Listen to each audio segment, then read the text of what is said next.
At midnight on June 17, 1972, a 24-year-old security guard was doing the most routine part of his job, walking the same hallways he walked every night, checking the same doors.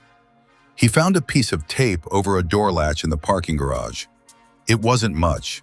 Someone had taped over the bolt so the door wouldn't lock. Frank Wills peeled it off, made a note to check again later, and kept walking. 30 minutes later, he came back. The tape was there again. He picked up the phone and called the police, certain, at most, that he'd caught a break-in. He had no way of knowing he just started the chain of events that would end a presidency. This is the story of how a piece of tape brought down Richard Nixon. Wills worked security at the Watergate office complex in Washington, D.C., home to the headquarters of the Democratic National Committee. It was considered such a low-risk posting that guards on his shift carried nothing more than a can of mace. In the year he'd worked there, the building had seen exactly one attempted break-in, and it had failed. So when he peeled that first piece of tape off the latch, it barely registered as a problem. Buildings like this had maintenance issues all the time. Finding it taped again, in the same spot, 30 minutes later, was different. That wasn't an accident. Someone had come back and deliberately reset it. Wills called the police. 2 plainclothes officers responded, not the uniformed patrol you'd expect for a routine call, a detail that would later be treated as a small stroke of luck in its own right, since a marked squad car pulling up outside might have tipped off the men still inside. The officers went in and found 5 men in the DNC offices, wearing suits, carrying cameras, bugging equipment, and thousands of dollars in cash. They were arrested on the spot. If you're finding this as ordinary sounding as I did researching it, that's the point. Nothing about this looked like it would matter in 6 weeks, let alone in history. The White House press secretary dismissed it within days as, in his words, a third-rate burglary. And for a while, that framing mostly held. It was an election year, Nixon was popular, and the story barely dented the news cycle. But 2 reporters at the Washington Post, Bob Woodward and Carl Bernstein, kept pulling at loose threads nobody else bothered to follow. One of the burglars turned out to have worked for the CIA. A name in one of the burglar's address books traced back to a White House aide. A $25,000 check, meant for Nixon's re-election campaign, turned up in a burglar's bank account. None of that added up to an accident.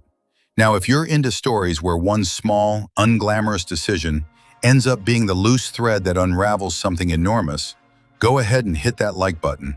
It genuinely helps this channel keep finding people who care about this as much as I do. Woodward had a source inside the investigation, someone with access to information nobody else could get, who agreed to talk only under strict anonymity. Woodward and Bernstein referred to him only as Deep Throat in their notes. It would be more than 3 decades before the public learned his real identity. Mark Felt, the FBI's own deputy director, quietly steering 2 newspaper reporters toward the truth from inside the very agency investigating the case. With Felt's guidance and their own reporting, Woodward and Bernstein kept connecting the burglary back to Nixon's inner circle. By the fall of 1972, they tied the break-in directly to people around the president's re-election campaign. Nixon still won re-election that November in a landslide. If you're finding this as unbelievable as I did, drop a comment with the smallest, strangest decision you know of that ended up changing history. I read every single one, and the best ones might become their own episode. But the story didn't stop. Congressional hearings began in 1973, broadcast live to a national audience. One after another, aides close to the president testified under oath about a cover-up reaching well beyond 5 burglars. And in the middle of it all came the detail that changed everything. Nixon had been secretly recording conversations in the Oval Office for years. Investigators wanted those tapes. Nixon fought for over a year to keep them from ever being heard. When the Supreme Court finally forced him to release them, one recording became known as the smoking gun. On it, Nixon is heard directing his own staff to have the CIA obstruct the FBI's investigation, just days after the break-in. That wasn't distance from the crime anymore. That was involvement. Facing near certain impeachment, Nixon resigned on August 9, 1974. He remains the only U.S. president in history to leave office that way.